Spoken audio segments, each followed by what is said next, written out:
नमस्कार दोस्तों, स्वागत है एक बार फिर आपका हमारे यूट्यूब चैनल में। पिछले वीडियो तक हम मॉडल पेपर के जो प्रश्न थे उसमें प्रश्न क्रमांक 21 तक के हल को देख चुके थे। इन्हें हम सॉल्व कर चुके थे। रचना वाला भाग था। वीडियो आपने अगर नहीं देखा है तो इसे ज़रूर देखिए और अपने 4 नंबर पक्के कर लीजिए। आज के इस वीडियो में हम बात करेंगे अगले प्रश्न के बारे में, जो है प्रश्न क्रमांक 22।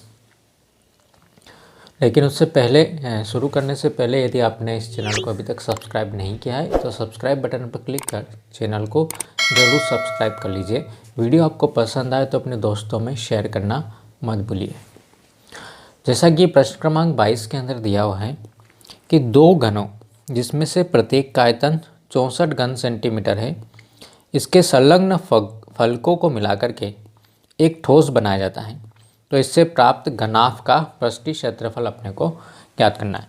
देखिए, दो घन है हमारे पास में और प्रत्येक घन का आयतन जो दिया है वो कितना दिया है, 64 घन सेंटीमीटर दिया है। 64 सेंटीमीटर क्यूब अपने को दे रखा है और ये बोला गया है कि इन दोनों को अगर हम मिला दें, एक के पास एक रख दें या फिर एक के ऊपर एक रख दें, तो इस तरीके से अपने को अगर हम ये बीच वाले चारों लाइन हटा देते हैं तो इस प्रकार अपने को क्या मिल जाएगा, एक घनाभ की आकृति मिल जाएगी।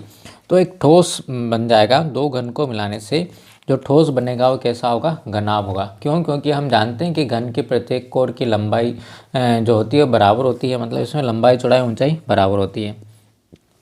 और घनाभ के अंदर जो होता है वो लंबाई चौड़ाई ऊंचाई जो है वो बराबर नहीं होती है। तो इन दोनों को मिलाने से अपने पास में क्या बन जाएगा, एक घनाभ बन जाएगा। तो इस प्रकार जो घनाभ बन रहा है उसका पृष्ठीय क्षेत्रफल अपने को ज्ञात करना है। मतलब उसका जो पृष्ठ है उसका कुल क्षेत्रफल कितना है, उसकी सतहों का क्षेत्रफल कितना है। पृष्ठीय क्षेत्रफल का मतलब ये होता है कि उसकी सतहों का क्षेत्रफल कितना है, ये अपने को ज्ञात करना है। तो सबसे पहले हम बात करें कि घनाभ का पृष्ठीय क्षेत्रफल का जो सूत्र होता है वो होता है 2 गुना AB plus BC plus CA, मतलब 2 गुणित लंबाई गुणित चौड़ाई धन चौड़ाई गुणित ऊंचाई और ऊंचाई गुणित लंबाई, इसके बराबर होता है। जहाँ पे A जो है लंबाई है, B चौड़ाई है और C इसकी ऊंचाई है। तो अपने को जो है घनाभ का पृष्ठीय क्षेत्रफल ज्ञात करने के लिए किन चीज़ों की ज़रूरत पड़ेगी, इसके लंबाई की, चौड़ाई की और ऊंचाई की। ठीक है। लेकिन जब हम घन की बात करते हैं तो जो दिया है वहाँ से हम शुरुआत कर देते हैं। क्या दिया है, सबसे पहले जो चूँकि दिया हुआ है कि घन का आयतन, हमने यहाँ पर लिख दिया है घन का आयतन बराबर कितना दिया है, 64 घन सेंटीमीटर के बराबर दिया है। और हम देखते हैं कि घन के आयतन का जो सूत्र है, आयतन मतलब लंबाई गुणित चौड़ाई गुणित ऊंचाई, और घन के चूँकि सभी कोरे बराबर होती है, लंबाई चौड़ाई ऊंचाई सब बराबर हो जाती है, इसलिए इसका आयतन का सूत्र मिलता है अपने को A गुणित A गुणित A, मतलब A क्यूब मिलता है। तो ये किसके बराबर हो जाएगा, 64 के बराबर हो जाएगा। जब हम इसका घनमूल निकालेंगे, घनमूल निकालने के लिए अपने को इसके गुणनखंड करने पड़ेंगे। तो 4 गुना 4 गुना 4, मतलब यहाँ पर अपने को जो है अगर हम इसका घनमूल लेते हैं तो यहाँ करनी में अपने को 3 लिखना पड़ेगा। करनी में 3 लिखना है, इसका मतलब ये कि अंदर जो है जितने गुणनखंड है उसका 3 का एक जोड़ा नहीं बोलेंगे हम, 3 का एक समूह होना चाहिए, तभी वो जो है क्या हो जाएगा, इस करनी में से, वर्गमूल में से, घनमूल में से बाहर आएगा। तब अपने को मिल जाएगा A बराबर कितना मिल जाएगा, 4 सेंटीमीटर के बराबर मिल जाएगा। मतलब ये जो घन बना हुआ है इसकी लंबाई भी 4 है, चौड़ाई भी 4 है, यहाँ पर 4 सेंटीमीटर है, ये भी 4 सेंटीमीटर है, और इसकी ऊंचाई की बात करें हम तो वो भी कितनी है, 4 सेंटीमीटर है। ठीक है। अब घनाभ जो बन रहा है, तो घनाभ के अंदर देखिए कि यहाँ से लेकर के यहाँ तक जो घन है वो कितना है, 4 सेंटीमीटर इसकी कोर है, और यहाँ से यहाँ तक भी कितनी है, 4 सेंटीमीटर है। तो घनाभ की जो लंबाई है वो कितनी होगी हमारे पास में, अभी 8 सेंटीमीटर हो जाएगी। ठीक है। तो यहाँ पर हम लिख देते हैं कि घनाभ की लंबाई कितनी हो गई, 4 धन 4, मतलब कि 8 सेंटीमीटर हो गई। और इसकी चौड़ाई, लंबाई जिसे हम ए बोल रहे हैं, चौड़ाई बी। अब चौड़ाई जो है, क्योंकि हमने इसको इसके साथ ही रखा है, चौड़ाई के अंदर कोई भी परिवर्तन नहीं होगा, इसलिए चौड़ाई कितनी रहेगी, 4 सेंटीमीटर। और इसकी जो ऊंचाई है सी, ऊंचाई भी कितनी हो जाएगी, ऊंचाई भी वही रहेगी, क्योंकि हमने इसको साइड में रखा है। अगर आप इसके ऊपर रख देते तो ऊंचाई 8 हो जाती और लंबाई 4 और चौड़ाई भी 4 ही रहती। तो किसी भी एक डायरेक्शन के अंदर इसमें जो है क्या होगा, चेंज होगा। तो लंबाई हमारी मिल गई 8 सेंटीमीटर, चौड़ाई 4 सेंटीमीटर और ऊंचाई भी कितनी हो गई, 4 सेंटीमीटर। अब घनाभ का पृष्ठीय क्षेत्रफल अपने को ज्ञात करना है, तो इस सूत्र के अंदर हम सारे मान इसके रख देते हैं। ठीक है, तो अगली स्टेप में लिखते हैं अतः घनाभ का पृष्ठीय क्षेत्रफल जो अपने को ज्ञात करना है, घनाभ का पृष्ठीय क्षेत्रफल बराबर 2 गुना, ठीक है, लंबाई 8, चौड़ाई कितनी है 4, धन, बीच में धन का चिन्ह लगाना है। चौड़ाई 4 है, ऊंचाई भी 4 है, बीच में फिर धन का चिन्ह। ऊंचाई गुणित लंबाई, ऊंचाई 4 है और लंबाई कितनी है 8 सेंटीमीटर है।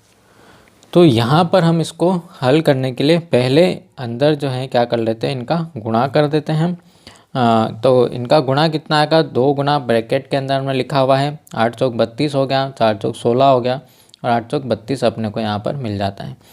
और इन सबको हम जोड़ लेते हैं तो अपने को मिलेगा 2 गुना और 32 और 32 64 और 16 कितने हो गए 80 अपने को यहाँ पर प्राप्त हो जाएगा। 80 में 2 का गुणा कराएंगे 160 वर्ग सेंटीमीटर, ये हमारा उत्तर इसका हो जाएगा कि घनाभ का जो पृष्ठीय क्षेत्रफल है वो कितना होगा, 160 वर्ग सेंटीमीटर के बराबर अपने को प्राप्त होगा।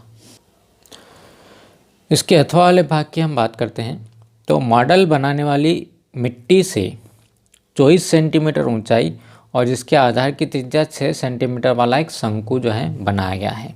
ठीक है, एक शंकु है जिसकी ऊंचाई जो कितनी है 24 सेंटीमीटर है और इसका जो आधार है उसकी त्रिज्या, आधार कैसा होता है शंकु का, वृत्ताकार होता है और उसकी त्रिज्या कितनी हो गई 6 सेंटीमीटर हो गई। अब इसको जो है जितनी मिट्टी इस शंकु से मिली है उसी को एक बच्चे ने क्या किया कि उसको शंकु के आकार को काय में बदल दिया, एक गोले के आकार में बदल दिया, उसका एक गोला जो है बना दिया। तो अपने को इस गोले की त्रिज्या जो है वो ज्ञात करनी है। ठीक है, तो गोले की त्रिज्या अपने को क्या करनी है, ज्ञात करनी है। तो सबसे पहले हमने इसके अंदर लिख लिया है कि सवाल के अंदर अपने को क्या दिया है, जो दिया है उसको हमने लिख लिया है। शंकु की ऊंचाई h बराबर 24 सेंटीमीटर, त्रिज्या r बराबर 6 सेंटीमीटर और हमें क्या ज्ञात करना है, गोले की त्रिज्या ज्ञात करनी है। ठीक है, तो यहाँ पर इस शंकु के अंदर जितना मटेरियल था, शंकु बनाने में जितनी मिट्टी लगी उतनी ही मिट्टी का क्या बना दिया, गोला बना दिया। मतलब दोनों का जो आयतन है, किस किस के आयतन की हम बात कर रहे हैं, शंकु का आयतन और गोले का आयतन, दोनों का आयतन हमें बराबर बराबर मिलेगा। अर्थात हम यहाँ पर पहले लिख लेते हैं कि यहाँ पर गोले का आयतन बराबर होगा किसके, शंकु के आयतन के बराबर। और इनके आयतन के सूत्र अपने को याद होना चाहिए। गोले के आयतन का जो सूत्र है वो कितना है, 4/3 पाई r³। हमने त्रिज्या जो है इसकी क्या ली है, कैपिटल R लिया है, इसलिए यहाँ पर कैपिटल R³ हम लिख देंगे। और शंकु का आयतन 1/3 पाई r² h, बेलन के आयतन का 1/3 गुना जो है ये होता है। यहाँ पर हम मान रख दें 4/3, पाई का मान हम यहाँ पर रख दें 22/7, r का मान अपने को पता नहीं है, गोले की त्रिज्या अपने को पता नहीं है, इसलिए इसको r³ भी रहने दें। 1/3, यहाँ पर भी हमने पाई का मान 22/7 कर दिया। r² मतलब ये कौन सा r है, शंकु की त्रिज्या वाला r है। ठीक है, तो इसका मान कितना हो जाएगा, स्क्वायर, इसलिए 6 गुना 6 और शंकु की ऊंचाई कितनी है 24 है। तो यहाँ पर एक तो पाई से पाई हमारा कैंसिल हो जाएगा, 1/3 से 1/3 हमारा जो है कैंसिल हो जाएगा। इनको आप जो है यहाँ पर ड्रॉप कर दें, छोड़ दें, इसको काटे नहीं, कुछ भी नहीं करें। जो बचा हुआ है उसको हम लिख लेते हैं। यहाँ पर मिल रहा है 4 और r³ मिलेगा और इधर तो यह पूरा हट गया, इधर मिलेगा अपने को 6 गुना 6 गुना 24। ठीक है, अब इस 4 को भी हम इधर लेकर के आ जाते हैं तो अपने को मिलेगा r³ बराबर 6 गुना 6 गुना 24 और बटे में कितना आ जाएगा 4। इस 4 से इस 24 को कैंसिल करेंगे हम तो अपने को कितना मिल जाएगा 6 मिल जाएगा। तो r³ बराबर मिला अपने को 6 गुना 6 गुना 6। अब यहाँ से क्यूब हटाएंगे तो इधर घनमूल अपने को लेना पड़ेगा, या सीधे हम यहाँ पर भी r की घात 3 और 6 की घात 3 ऐसा लिख सकते हैं। जब घातें बराबर होती है तो आधार भी हमारे कैसे हो जाएंगे, बराबर हो जाएंगे। मतलब r बराबर कितना हो जाएगा 6 सेंटीमीटर अपने को मिल जाएगा। तो हम लिख सकते हैं आंसर कि जो गोले की त्रिज्या है वो कितनी होगी कि उस शंकु से जो गोला बनाया है उसकी त्रिज्या जो अपने को 6 सेंटीमीटर त्रिज्या वाला एक गोला जो अपने को प्राप्त होगा, ये हमारा आंसर होगा। तो इस वीडियो में इतना ही, मिलते हैं हम अगले वीडियो के अंदर जो कि इस मॉडल पेपर का लास्ट क्वेश्चन रहेगा। तब तक अपने जो मॉडल पेपर के सारे क्वेश्चंस भी जो हैं सॉल्व हो जाएंगे। मिलते हैं हम अगले वीडियो के अंदर, तब तक के लिए have a nice day, thank you.